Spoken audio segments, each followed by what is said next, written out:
জীবনে ব্যতিক্রমী কিছু কিভাবে করব, বা বিরল কিছু, ভিন্ন কিছু, আলাদা, অনুপম, ইউনিক, ডিফারেন্ট, এক্সেপশনাল, রেয়ার। জীবনে আমরা এক্সেপশনাল বা বিরল কিছু কিভাবে করব, অর্থাৎ কর্ম, কাজ, সৃষ্টি, ধ্বংস, যাই করি আমরা এক্সেপশনাল বা ডিফারেন্ট কিভাবে হব। তো ডিফারেন্ট হওয়া কি সম্ভব বা আলাদা কিছু? সবাই তো চেষ্টা করছেন ভিন্ন কিছু আবিষ্কার করার, ভিন্ন কিছু ভাবনার, ভিন্ন সিস্টেমের, ভিন্ন আইন, ভিন্ন শিক্ষা প্রতিষ্ঠান, ভিন্ন শিক্ষা পদ্ধতি, কিন্তু তো ভিন্নতা বা এক্সেপশন আসছে না, ইউনিকনেস আসছে না। কেন আসবে? আমার সন্তান, আমার পরিবার ভিন্ন নয় কেন? সবাই একই কেন? অর্থাৎ আমার পরিবারের সদস্য এবং হাজারো পরিবারের সদস্য একই প্যাটার্ন, একই স্ট্রাকচার, একই তাদের চাওয়া পাওয়া, না পাওয়ার বেদনা, দুঃখ, হতাশা, একই তাদের আবেগ, একই তাদের অভিযোগ, একই তাদের কান্না, একই তাদের লোভ, একই তাদের ঈর্ষা, একই তাদের অসহিষ্ণুতা, একই তাদের ধর্মীয় সাম্প্রদায়িকতা বা ধর্মীয় আরও যে বৈষম্য বা ডিফারেন্স বা ঘৃণা। সমস্ত ধর্মীয় অনুগামী একে অপরের ধর্মকে ঘৃণা করেন। রাজনীতির ক্ষেত্রেও তাই, পরিবারের ক্ষেত্রেও তাই, সাকসেস, ফেলিয়ার, সব কিছুতেই আমরা একইভাবে অভিযোগ করছি। তাহলে আমরা ভিন্ন কিছু করব কিভাবে, বা ব্যতিক্রমী বা আলাদা কিছু বা বিরল কিছু? কারণ আমরা সেম একই শিক্ষা প্রতিষ্ঠানের যে সিস্টেম, অর্থাৎ এডুকেশনাল সিস্টেম, শিক্ষা ব্যবস্থা একই। অর্থাৎ আমাদের যে বিদ্যালয় স্ট্রাকচার, সেখানে পঠন পাঠনের নিয়ম, সেখানে শিক্ষক শিক্ষিকা, কলেজ ইউনিভার্সিটি থেকে শুরু করে coaching centre, tuition, home tutor, সমস্ত কিছু একই স্ট্রাকচার। তাহলে যে জিনিস একই, সেম প্যাটার্ন, সেম সিস্টেম, সেখান থেকে যারা তৈরি হবেন, সন্তানরা, বন্ধু বান্ধব, আত্মীয় স্বজন, ছাত্রছাত্রী যারাই সেখানে যাবে, তারা কিন্তু একই হয়ে যাবে। অর্থাৎ সেখানে তারা একইভাবে প্রোগ্রামড হবে সাইকোলজিক্যালি, একইভাবে কন্ডিশনড হবে সাইকোলজিক্যালি।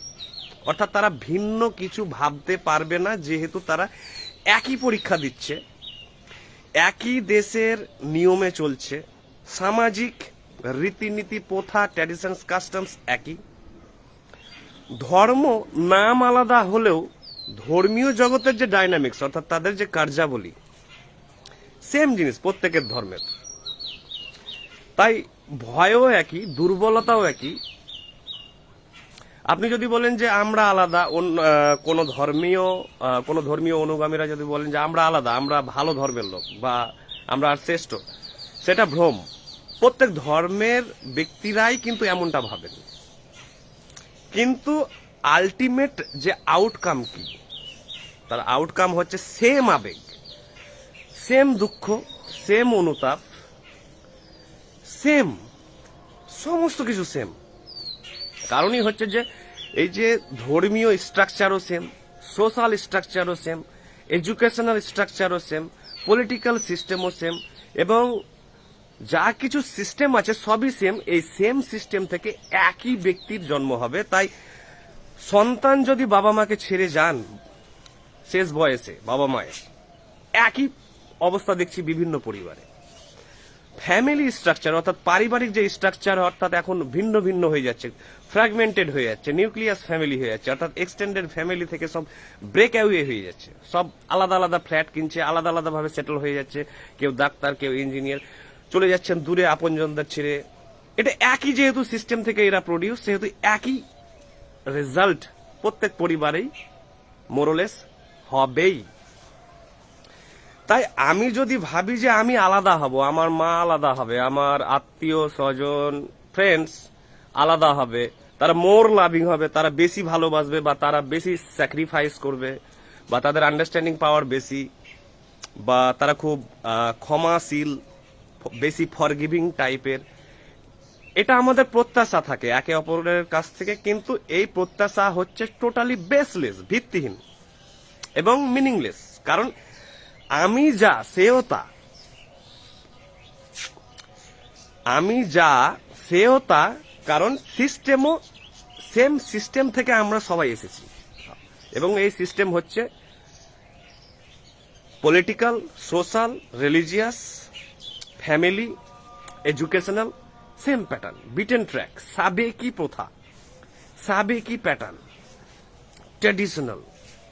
তাহলে এখান থেকে আমি সেম সাহিত্যিক, অর্থাৎ যারা সাহিত্য রচনা করছেন চারিদিকে হু হু করে, প্রায় প্রাচীন কাল থেকে মধ্যযুগ এবং এখন পর্যন্ত সেম সাহিত্য, সেম দুঃখ জীবন প্রণালী নিয়ে লিখছেন, সামাজিক সমস্যা, পলিটিক্যাল সমস্যা, ফ্যামিলি সমস্যা, আবেগ, সাইকোলজিক্যাল প্রবলেম। সাহিত্যেও কিছু নেই, অর্থাৎ আমরা যে এই লিটারেচার দেখছি যে কোনো ভাষায়, সেখানেও ভিন্ন কিছু নেই। যে সাহিত্যিক বা লেখক তিনি একই প্যাটার্নে ভাবছেন।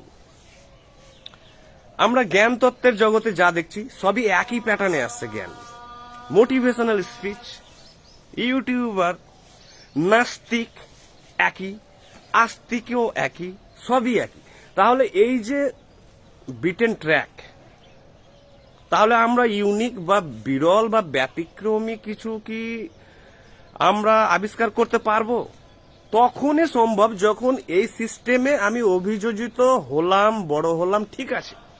কিন্তু যখন বা যেদিন থেকে আমি আবিষ্কার করতে শুরু করলাম যে এই ফিক্স প্যাটার্ন থেকে, এই ফিক্স প্যাটার্নটা হচ্ছে অ্যাকচুয়ালি কারাগার, যে এখান থেকে ভিন্ন কিছু সম্ভব নয়, যেদিন আমি চেতনায়, ধ্যানে, নীরবে, একাকী মননে, নির্জনে আবিষ্কার করতে শুরু করলাম, সেদিন থেকে কিন্তু আমি ধীরে ধীরে I am breaking away from the beaten track, আমি ধীরে ধীরে এবার সরে আসতে শুরু করলাম। যখন যে মুহূর্তে, যেদিন থেকে আমি এটা আবিষ্কার করলাম এবং ধীরে ধীরে স্লোলি বেরোতে শুরু করলাম, সেদিন থেকে আমার চেতনায় এবার রেয়ার, এক্সেপশনাল, ডিফারেন্ট, ইউনিক, অর্থাৎ ব্যতিক্রমী, বিরল, ভিন্ন জিনিস আসতে শুরু করবে। আমি সেদিন পাবো ভিন্ন সত্যের সন্ধান, ভিন্ন জগতের সন্ধান, ভিন্ন মনস্তত্ত্বের সন্ধান, ভিন্ন বিশ্লেষণ, নতুন কিছু পাবো। যতক্ষণ না এই প্যাটার্ন থেকে, এই social conditioning, religious indoctrination, educational same program থেকে যতক্ষণ না আমি সাইকোলজিক্যালি বেরোতে পারছি, ততক্ষণ পর্যন্ত আমি ভিন্ন কিছু, বিরল কিছু বা এই মহাবিশ্বের কোন নতুন সত্যের আবিষ্কার করতে পারবো না। কারণ একই গুরু, একই শিষ্য, একই টিচার, একই ছাত্রছাত্রী, একই ধর্ম, একই শিক্ষা ব্যবস্থা, একই সামাজিক কাঠামো, একই রাজনৈতিক কলহ বিবাদ, একই লড়াই, সমস্ত কিছু একই একই। এই একই অবস্থায় থেকে সবাই 99.99% একই থাকবে, একই হবে। অর্থাৎ তাদের মধ্যে ভেতরে কিছু বিরল বা ভিন্ন, ব্যতিক্রমী, আলাদা, অনুপম কিছু থাকবে না, অসম্ভব। আর আপনি সেটা নিজেই দেখতে পাবেন বা পাচ্ছেন যদি আপনি চারিদিকে তাকান বা বইয়ে দেখেন। তাহলে বিরল বা ভিন্ন কে হচ্ছেন? যে স্যার আইনস্টাইন হচ্ছেন, কারণ তিনি বিটেন ট্র্যাককে কিন্তু ব্রেক করে দিয়েছেন।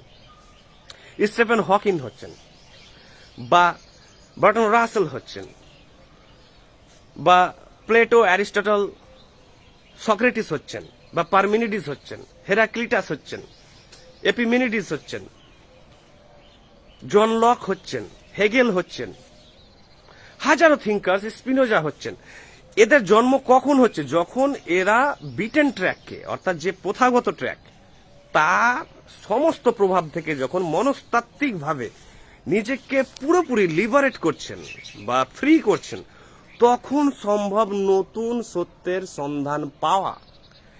একই ধর্ম থেকে, একই গুরুর জন্ম, একই শিষ্যের জন্ম, একই রাজনৈতিক মতবাদ থেকে, ইডিওলজি থেকে একই সিস্টেমের জন্ম হবে। সেই বিবাদ, সেই কলহ, সেই বাসি জিনিস, স্টেল, পুরনো, অতীতের বারবার নতুন রঙে, নতুন মোড়কে পুনরাবৃত্তি। দেখে মনে হচ্ছে something new, something different, something exceptional, something unique, দেখে মনে হচ্ছে যে আলাদা, কিন্তু বাস্তবে সেটি হচ্ছে অতীতেরই পুনরাবৃত্তি, কারণ একই তো গুরু, একই ধর্মগ্রন্থের ধারা থেকে এসছে, একই ধর্ম প্রচারক, সেহেতু তার শ্রোতারাও একই হবে, সেম ভাবে দাঙ্গা হবে, সেম ভাবেই অসহিষ্ণুতা তৈরি হবে, সেম ভাবে সামাজিক মনস্তাত্ত্বিক রাজনৈতিক কলহ বিবাদ বিভাজন হবে। তাই যারা জিনিয়াস কারা, অর্থাৎ যারা ইন্টেলেকচুয়ালি টোটালি রেভলিউশনারি, অর্থাৎ বৌদ্ধিকভাবে বৈপ্লবিক, মনস্তাত্ত্বিকভাবে কারা তারা যারা এই টোটাল বিটেন ট্র্যাককে সমস্ত সার্বিকভাবে আইডেন্টিফাই করেছে, রিকগনাইজ করেছেন, অ্যাকনলেজ করেছেন এবং ডিসকভার করেছেন। তারপরে ধীরে ধীরে ধীরে ধীরে বেরোতে সম্পূর্ণ তারা মনস্তাত্ত্বিক ব্রেকডাউন করেছেন। এইভাবেই ভিন্ন জগতের বা নতুন জগতের আবিষ্কার সম্ভব, না হলে অসম্ভব। কেউ আলাদা কিছু করবেন না, প্রত্যাশা কারো কাছ থেকে করবেন না যে এ কিছু নতুন বলবে, এ কিছু নতুন করবে, নতুন ভাবে ভালোবাসবে, এ নতুন স্বামী, নতুন বউ, নতুন শাশুড়ি, নতুন বাড়ি, নতুনই, এগুলো সব ভ্রম, সব ভুল ধারণা যে কেউ নতুন কিছু করবে, কেউ আমাকে আর্থিকভাবে সাহায্য করবে, বা নতুন ভাবে গডের আশীর্বাদ আসবে, বা নতুন দেশ গঠন হবে, নতুন প্রজন্ম আসছে, শিক্ষিত প্রজন্ম আসছে, নতুন কেউ আসছে না, সেই একই অতীতেরই পুনরাবৃত্তি। অর্থাৎ আপনার যে পূর্বপুরুষ, আমার যে পূর্বপুরুষ, তাদেরই সব রেপিটেশন আসছে, রিইটারেশন আসছে। অর্থাৎ আমাদের সন্তানরাও তাই হবে, একই হিংসুটে, একই স্বার্থপর, একই অহংকারী হবে, নতুন কেউ আসছে না। তাই জিনিয়াসদের জন্ম হয় যখন এই সমস্ত বিটেন ট্র্যাককে টাটা জানান, তারপরে শুরু হয় রেয়ার কিছু, বিরল কিছু। Thank you.